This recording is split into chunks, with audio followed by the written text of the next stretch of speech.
सबसे पहले दोस्तों आप लोग ये देखें कि जो जो कुरान मजीद की रिएक्शन वाली वीडियोस होती हैं उनके ऊपर मिलियंस में व्यूज़ आ रहे हैं, 2 मिलियन, 3 मिलियन, 4 मिलियन इतने व्यूज़ आ रहे हैं। दोस्तों क्या होगा अगर आप इस तरीके की वीडियो प्रोफेशनल वीडियो बनाना सीख जाते हैं और अगर आप इस तरह की वीडियो बना के अपने यूट्यूब चैनल के ऊपर अपलोड करते हैं तो आप जो है वो लाखों में कमा सकते हैं। जी हाँ दोस्तों, आज की इस वीडियो में मैं आपको सिखाने जा रहा हूँ कि किस तरीके से आप अपने एक एंड्रॉइड मोबाइल फ़ोन का इस्तेमाल करते हुए कुरान मजीद की रिएक्शन वाली कुरान मजीद की जो है वो आप वीडियो किस तरीके से एडिट कर सकते हैं। दोस्तों आप इस तरीके की वीडियो एडिट करके अपने यूट्यूब चैनल के ऊपर अपलोड करें और आप जो है वो अर्निंग करें। बहुत ज़्यादा अर्निंग होती है इससे। तो मैंने टाइम वेस्ट किया, हम अपनी वीडियो को स्टार्ट कर लेते हैं। मेरा नाम है मतीउल्लाह और आप देख रहे हैं मेरे YouTube channel Matiullah. Let's get started. दोस्तों प्ले स्टोर के ऊपर जाके आपने लिखना है एमन सर्चमैन। ये आपके सामने एक एप्लीकेशन आ जाएगी, आपने इसे डाउनलोड कर लेना है। ठीक है ना, डाउनलोड करने के बाद आपने इसे ओपन कर लेना है तो इस तरह का आपके सामने इंटरफेस शो होगा। ठीक है ना, यहाँ से अब आपने इस्लामिक बैकग्राउंड लिख लेना है।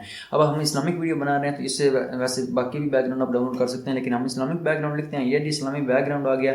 बहुत ज़्यादा बैकग्राउंड है, आप अपनी मर्जी से कोई भी एक बैकग्राउंड उठा सकते हैं। ठीक है ना, इसके ऊपर आपने क्लिक करना है डाउनलोड करने के लिए। ठीक है ना, और ये जो डाउनलोड वाला ऑप्शन है इसके ऊपर आपने क्लिक कर देना तो ये जो बिल्कुल HD क्वालिटी में आपका बैकग्राउंड डाउनलोड होकर आपकी गैलरी में आ जाएगा। ठीक है ना, इस एप्लीकेशन का इस्तेमाल इतनी है। ठीक है ना, उसके बाद ये आपने प्ले क्रोम के ऊपर जाना और यहाँ अपने सूरत अल फलक में लिख रहा हूँ टेक्स्ट आपने आगे लाजमी लिखना, जो भी आपने सूरत लेनी है, जो भी अपनी आयात लेनी है वो लिखने के बाद आगे आपने टेक्स्ट लिख देना। ठीक है ना, उसके बाद यहाँ तीसरे नंबर के ऊपर आपकी एक वेबसाइट शो रही है www.urdu.com, urdu.com। ये उर्दू पॉइंट की वेबसाइट है। ठीक है ना, आपने इसके ऊपर सिंपली क्लिक कर लेना है।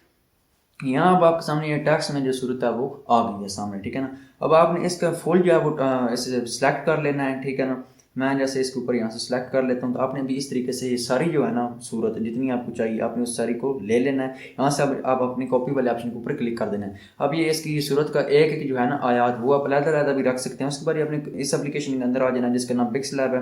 यहाँ से भी हम इसका साइज सेलेक्ट करते हैं, ओके कर देते हैं। ठीक है ना, अब इस टेक्स्ट को मैंने डिलीट कर दिया। फ्रॉम गैलरी वाले ऑप्शन के ऊपर आपने क्लिक कर देना है और वो जो हमने इमेज सर्चमैन से डाउनलोड की थी एक पिक्चर वो वाली आपने ले लेनी है। ठीक है ना, यहाँ से जी वो मैंने ले लिया।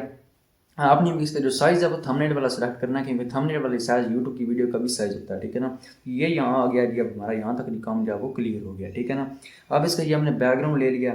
ठीक है ना, अब इसके बाद ये आपने इस प्लस वाले ऑप्शन के ऊपर क्लिक करना है, फ्रॉम गैलरी वाले ऑप्शन के ऊपर क्लिक करना है। अब यहाँ से जी अब आपने अपनी पिक्चर्स ढूंढनी है। ठीक है ना, कोई भी आपने एक पिक्चर ढूंढनी है, आपने रख लेनी है जिसका बैकग्राउंड रिमूव हो गया वो।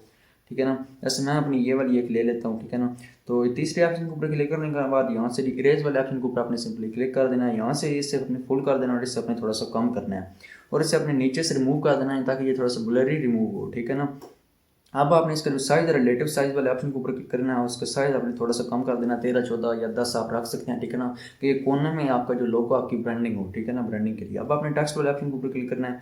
यहाँ से इसके ऊपर डबल क्लिक करना है, जैसे हम रिमूव कर लेते हैं। अब यहाँ वो जो सूरत है ना जो वहाँ से हमने कॉपी की थी वो अब हम अपने यहाँ रख लेनी है। ठीक है ना, इस तरीके से।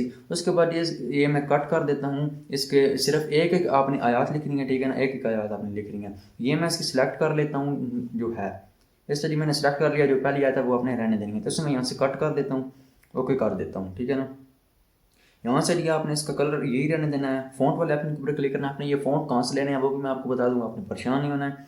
यहाँ से जी ये मैंने अल मजीद कुरानिक फ़ॉन्ट ले लिया, आपने इसका नाम याद रखना है।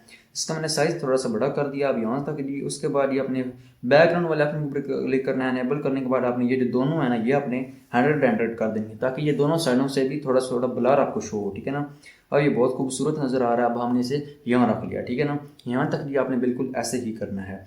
अब ये आपने करना क्या है, यहाँ से आपने अब आप देख रहे हैं कि यहाँ तक हमारा हो गया काम। उसके बाद टेक्स्ट वाले ऑप्शन के ऊपर आपने क्लिक कर देना है। यहाँ से जी एक और हमने टेक्स्ट ले लिया है, इसके ऊपर डबल क्लिक करने के बाद यहाँ से जी अब हमने लिख लेना है ये जोन सी सूरत है। ठीक है ना, आप जोन सी भी सूरत इस्तेमाल कर रहे हैं या जो भी जिस सूरत की आयात अपने इस्तेमाल कर रहे हैं, जहाँ से भी अपनी आयात लेनी है ना उस सूरत का यहाँ आप नाम लिख सकते हैं, अपना नाम लिख सकते हैं या सूरत का नाम लिख सकते हैं। इसका अब मैं कलर जो है वो ये वाला सेलेक्ट कर लेता हूँ। फ़ॉन्ट वाले ऑप्शन के ऊपर क्लिक करता हूँ, माई फ़ॉन्ट के ऊपर क्लिक करता हूँ।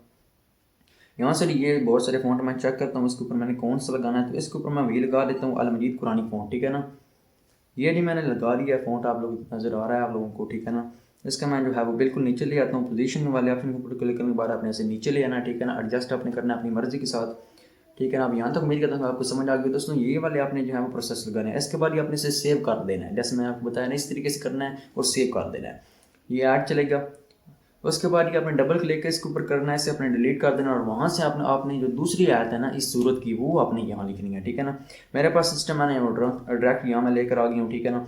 अब यहाँ से जो बाकी है ना यानी एक आयत के साथ जो आगे दूसरी आयतें बच जाती हैं उसे मैंने डिलीट कर दी और यहाँ में से ले आया हूँ, ठीक है ना।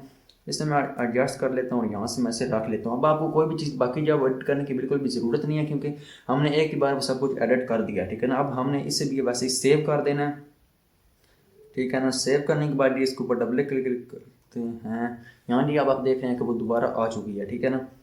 इस तरीके से आपने करना। अब जो तीसरी आयत है ना इसी तरीके से आपने सारी आयत लानी है। अब यहाँ से जो तीसरी आयत थी वो मैंने ले ली, यहाँ से जी मैंने जो अगली एक आयत रह गया वो मैंने कट कर लिया। आपने भी सेम ऐसे करना है कि जो एक अगली आयतें जो बचती जाएंगी आपने उसे कट कर लेना है। यहाँ से लेना सेव एज इमेज के ऊपर क्लिक करना है और सेव टू गैलरी के ऑप्शन आपने क्लिक कर देना, तो यहाँ से जी ये सेव हो जाएगी, ठीक है ना।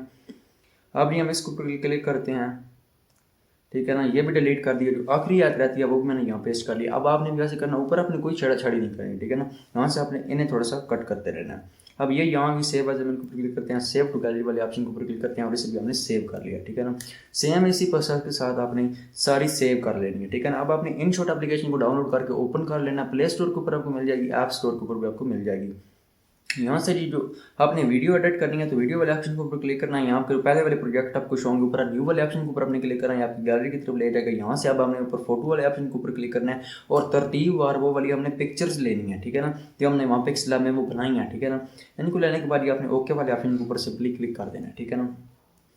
यहाँ से जी हमने इसके ऊपर क्लिक कर दिया, यहाँ से जी अब ये आ गई हैं, ठीक है ना। आप लोग देख रहे हैं कि यहाँ जो हमारी वो चारों पिक्चर्स थी वो तरतीब के साथ यहाँ आ चुकी हैं, ठीक है ना। आपने भी सेम ऐसे ही करना है, प्ले स्टोर से इस एप्लीकेशन को डाउनलोड करके यहाँ आपने इन सब को लाना है, ठीक है ना। यहाँ आप देख रहे हैं कि आ चुकी हैं इस तरीके से। अब आपने इनके अंदर एक एनिमेशन डालनी है ताकि ये जब आए ना तो एक एनिमेशन के साथ आए, ठीक है ना। वो आपने कैसे डालनी है, यहाँ आपने क्लिक करना है जैसे मैंने आपको किया। यहाँ से अब आपने ये बहुत ज़्यादा एनिमेशन आपको मिलेंगी, आपने कोई भी एक एनिमेशन सेलेक्ट कर लिया ताकि एक जब मुकम्मल जब दूसरी आता है तो वो एक अपनी एनिमेशन के साथ है, ठीक है। तो हम इसे सेलेक्ट कर लेते हैं। अब इसके ऊपर हम क्लिक करते हैं। यहाँ से भी आपने कोने में जो आपको ये ऑप्शन शो हो रहा है ना आपने उसके ऊपर क्लिक करना है, फाइल के ऊपर क्लिक नहीं कर देना। यहाँ से भी इसका वही लेते हैं और टिक कर देते हैं। सबके साथ आपने बिल्कुल ऐसे ही करना है, सेम प्रोसेस आपने करना है। तो ये आप देख रहे हैं कि जब एक नई आता है तो खूबसूरत सा जो है वो एक ट्रांसमिशन से ऊपर चलेगी। अब आप देख रहे हैं कि ये आपको इस तरह का इफेक्ट शो होगा, ठीक है ना। यहाँ से जी आपको इन शॉट वाला ऑप्शन आपको नीचे शो हो रहा है। इन शॉट वाले ऑप्शन के ऊपर दोस्तों क्लिक करने के बाद आपने ऊपर जो कॉन्टेक्स्ट के ऊपर क्लिक करना है, फ्री रिमूव वाले ऑप्शन के ऊपर अपने क्लिक कर देना, तो आपको जो साथ में वाटरमार्क का वो गायब हो जाएगा। दोस्तों सॉरी लाइट चली गई थी इसलिए मैंने अपना फेस को हटा दिया, ठीक है ना। अब इसका जो वाटरमार्क है वो भी हट गया। यहाँ तक जी आपने इस तरीके से करना है। उसके बाद ऊपर यहाँ तक जी अब आपकी जो एडिटिंग है वो बिल्कुल ठीक होगी। उसके बाद मैं यहाँ सॉरी वॉइस ओवर नहीं कर सकता, आपने भी इस तरीके से अपना वॉइस ओवर करना है और अपनी वॉइस के हिसाब से इनकी अपनी एडजस्ट कर लेनी है। जितनी ऐड के में आपने वॉइस करना है उतनी ही आपने वो वॉइस एडिटिंग उसकी लगा देंगे, ठीक है ना। उसके बाद ऊपर आपको एक सेव वाला ऑप्शन शो, आपने इसको क्लिक करके इस वीडियो को सेव कर लेना है। दोस्तों यही थी हमारी वीडियो। उम्मीद करता हूँ आपको मेरी वीडियो पसंद आई होगी। पसंद आई तो लाइक